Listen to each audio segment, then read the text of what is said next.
भाई ये ब्राज़ील की टीम इल्लीगल है, मैं तुम्हें बता रहा हूँ। ब्राज़ील की टीम इल्लीगल है।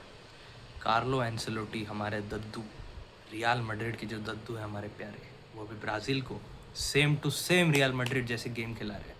सो शुरू करने से पहले, हाय, आई एम अभिषेक। मेरा न्यू चैनल है अभी बॉलर, so please subscribe to it and I will keep you posted with new videos. So इस मैच के बारे में अगर बात करें तो जापान ने तो भाई ब्राज़ील के गोटे आ गए थे मुंह में, बिल्कुल। रवि शास्त्री खुश हो गए थे, ऐसे परफॉर्मेंस दे दी थी जापान ने। फर्स्ट हाफ में अगर आप देखो, ब्राज़ील तो कुछ नहीं कर रही थी, सिर्फ ट्राई कर रही थी। लूकास पाकेटा मार खा रहा था, पूरे मैच भर मार खाई है उसने। जो ब्राज़ील का गेम हुआ है, जापान ने तो पहले तो गोल मार दिया।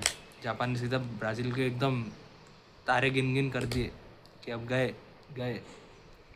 भाई जो लोग बोल रहे थे कि नेमार को लाओ, नेमार को लाओ, भाई मुश्किल था। मुझे नहीं लगता कि एंसेलोटी ऐसी जब भी हारते हुए स्टेज पे रहेंगे कि जब भी कमबैक करना हो तब वो नेमार को खिलाएगा। ऐसे उन्होंने बोला कि अगर मैच एक्स्ट्रा टाइम में जाती तो वो नेमार को बिल्कुल लाते, क्योंकि उस टाइम पे क्रिएटिविटी की ज़रूरत तो थी। लेकिन जो मैच में हुआ उसकी अगर बात करें, सेकंड हाफ में जैसे दद्दू ने सबको अपनी अपनी गोली पिलाई, पूरी टीम को, दद्दू ने पूरा कॉन्फिडेंस भर दिया टीम में।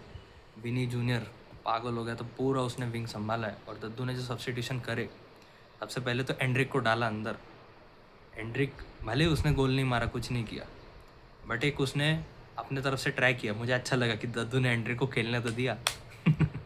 और फिर बात करें तो गैब्रियल मार्टिनेली, जो मार्टिनेली को दद्दू ने बोल के बताया था, वैसे तो आर्सेनल की तरफ से क्या करता है वो तो आपको पता ही है, कुछ नहीं करता। बट फिर भी जो उसकी पोजीशन थी, जो उसकी पोजीशनिंग, जो प्रोफाइलिंग करके भेजी थी दद्दू ने, वो बेस्ट थी। वो बिल्कुल टॉप नॉच। जब ज़रूरत पड़ी तब वो बॉक्स में था। एक pass, one touch and goal, winning goal. और विनिंग गोल तो छोड़ो, हम अगर इक्वलाइज़र की बात करें, भाई ये पूरा रियल मैड्रिड वाला जैसे गेम था। पूरा मैच ऐसा लग रहा था कि रियल मैड्रिड 2022 देख रहा हूँ मैं।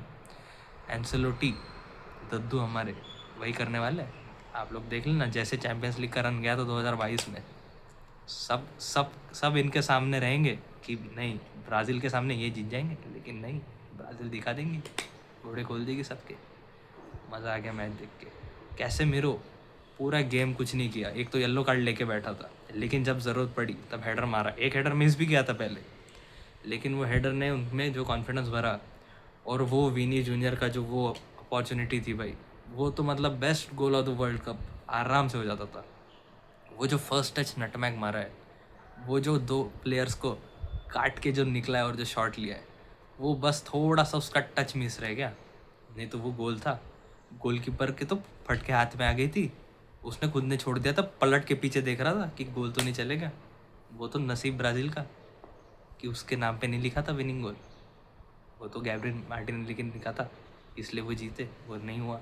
वो गोल अगर हो गया होता तो भाई विनी जूनियर का यूज़ एंसेलोटी जो कर रहा है वो एकदम परफेक्ट है, परफेक्ट। उनको पता है कि विनी को हमें कैसे चलाना है। रियल मैड्रिड में भी उन्होंने वही किया, यहाँ भी वही करेंगे।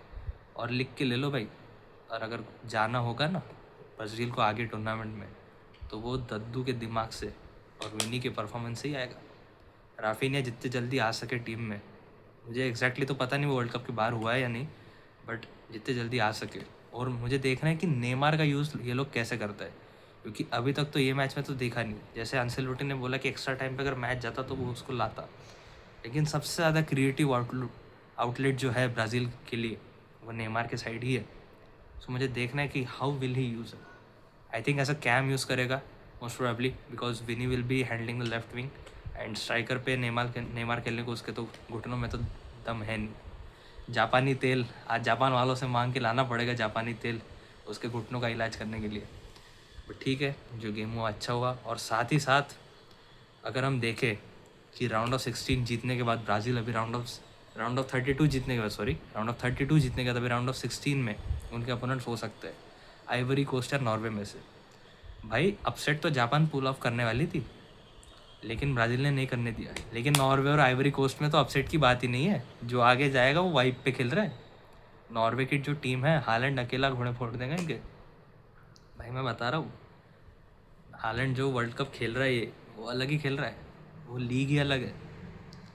कंपटीशन अलग है। सो मेरे हिसाब से तो ब्राज़ील वर्सेस नॉर्वे जाएगा match, and that will be a very tough fight for Brazil defenders to hold Erling Haaland, because आपको पता ही है भाई, हालैंड जो डिफेंडर के हाल करता है। अभी वो है कि जो हमारे ब्राज़ील के कैप्टन है मार्किनियोस, वो कैसे खेलेगा। और गैब्रियल को तो हर साल देखता ही है वो प्रीमियर लीग में हालैंड, सो देखते हैं। एंड साथ ही साथ जो जर्मनी और Netherlands, Germany versus Paraguay, Netherlands versus Morocco, भाई ये जर्मनी की टीम ये कोई काम की टीम नहीं है भाई। पिछले 2 वर्ल्ड कप में ये ग्रुप स्टेजेस से बाहर हुए थे, इस बार तो चलो एक स्टेप आगे लिया, लेकिन जो फीफा वालों ने राउंड ऑफ 32 कर दिया वो कोई स्टेप आगे तो इनका हुआ नहीं है, कोई मतलब नहीं है। ये भाई Manuel Neuer, what a legend man, penalties तक आखिरी टाइम तक अपनी टीम को सपोर्ट करता रहा, एंड फाइनली उन्होंने अपने गेम से, फुटबॉल से, वर्ल्ड कप से, इंटरनेशनल फुटबॉल से रिटायरमेंट ले ली है, अनाउंस्ड इट। एंड भाई जर्मनी को नैगल्समैन जो उनके कोच है, वो तो भाई वो बंदा कुछ नहीं कर पा रहा है। जर्मनी के भाई किसको ज़िंदा होना पड़ेगा जर्मनी को जिताने के लिए, अब मैं तो बोलना नहीं चाह रहा, लेकिन आप समझ लो। वही एक बंदा है जो जर्मनी को जिताने की ताकत रखता है अभी। लेकिन फ़ुटबॉल के पर्सपेक्टिव में जर्मनी को एक ज़रूरत तो है, because they have a good creative outlet. भाई जमाल मूसियाला, फ्लोरियन वर्ड्स एक टीम में जब खेल रहे हैं, इतने अटैकिंग, इतने क्रिएटिव, भाई वो कुछ नहीं कर पा रहे। एक गोल मारा उन्होंने और एक खा भी लिया। डिफेंस क्या कर रहा है पता नहीं इनका, इतना स्ट्रॉन्ग डिफेंस है। वो जनार्दन टाह क्या करता है बायर्न के लिए देख लो, और जर्मनी के लिए क्या कर रहा है। मैनुअल नॉयर अकेला इनको संभालते संभालते थक गया, अभी उन्होंने भी हाथ पीछे कर लिया। अभी देखते हैं what will happen of Germany in the coming time. लेकिन अगर बात करें नेदरलैंड वर्सेस मोरक्को की, भाई साहब ये क्या मतलब, भाई ये मोरक्को जो टीम है वो मतलब भाई जो हाथी को चींटी वाला बोलते हैं ना, ये वही चींटी है, थोड़ी सी ज़्यादा पावर वाली चींटी है ये। कोई भी जानवर हो किसी को भी नहीं छोड़ रही भाई। और नेदरलैंड वालों का समझ नहीं आ रहा मुझे, इनको ये छोटे छोटे लौंडों से क्या दिक्कत है। जापान वाले वैंडेक पे चढ़ के हेडर मार गए, या ब्राहिम डियाज नाच कर गया इनके साथ। भाई क्या मैच था ये, 1-1 चल रहा है। कोडी गैक्पो के लिए अच्छा लगा कि जैसे अगर आपको पता हो कोडी गैक्पो की जो न्यूज़ हुई थी, उनकी और उनकी वाइफ का जो चाइल्ड का बर्थ होने वाला था, सो वो नहीं हो पाया, मतलब ड्यू टू जो भी कारण थे। So deeply saddened for the loss, and I hope they recover from it. But जो मैच हुआ, कोडी गैक्पो ने इनको लीड तो दिलवाई थी, लेकिन भाई ये मोरक्को नहीं मान रही भाई, मोरक्को नहीं मान रही। अशरफ हकीमी भाई अकेला पूरी टीम का भार संभाल के खेल रहा है, कुछ करे ना करे बंदे को खड़ा कर दो सिर्फ, वो अकेले पूरी टीम को कॉन्फिडेंस देता है। और ये मोरक्को पता नहीं भाई आगे क्या करने वाले हैं, जो इनके आगे ड्रॉज आएंगे। अभी मोरक्को वर्सेस कनाडा है भाई, ये तो आप समझ ही लो ये निकल जाएंगे आगे। और पैराग्वे जो जर्मनी से जीत के आगे गई है, उनको अभी फेस करना है फ्रांस। ऑब्वियसली भाई डिक्टेटर कोई स्वीडन से तो बिहार बाहर होने नहीं वाला, विक्टर ग्योकरेस क्या ही कर लेगा, किलियन मबापे दिखते तरगा, सल्यूट। सो इनको राउंड ऑफ 16 तो निकल जाएगा मोरक्को का, क्वार्टर फाइनल्स में फ्रांस आ जाएगी भाई। वही है जो इनको रोक सकते हैं। सो अभी मैचेस आगे देखने में मज़ा आएगा। लेकिन जिस हिसाब से ये जो राउंड ऑफ 32 चल रहे हैं भाई, ये बड़े टीम के घी ख़त्म है भाई, बड़े टीमों से नहीं हो रहा। मेरे को ये लग रहा है कुछ कोई और बड़ी टीम के सामने कोई अपसेट ना पुल ऑफ हो जाए। अभी हमें स्पेन का गेम देखना बाकी है, हमें पोर्टुगल का गेम देखना बाकी है। पोर्टुगल का तो छोड़ो, दोनों ही बड़ी टीम है, पोर्टुगल क्रोएशिया। पोर्टुगल तो बात ही छोड़ दो भाई, फंस गए हमारे बड़े भैया का। भाई टीम का ही घी ख़त्म है, उनका ही अकेले का घी है, बाकी पूरी टीम का घी ख़त्म है। और वो अर्जेंटीना क्या है भाई, वो तो जैसा उनको पाथ मिलता है सीधा फाइनल के लिए खेलते हैं वो। जो रोनाल्डो बोल रहा था ना 6-7 गेम का टूर्नामेंट, इनके लिए वो भी नहीं है। ये 6-7 गेम तो ऐसा लग रहा है फ्रेंडलीज खेल रहे हैं, सीधा फाइनल जाएंगे। ये सिर्फ एक गेम का टूर्नामेंट है इनके लिए, या 2 गेम आप समझ लोगे अगर टफ टीम आ गई सेमीफाइनल में, जो कि लग रहा है कि इंग्लैंड वगैरह आ सकती है इफ़ वो आगे निकल पाए वैसे।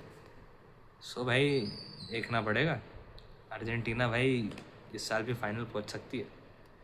लेकिन भाई जैसा वर्ल्ड कप चल रहा है इट इज़ रियली क्रेज़ी।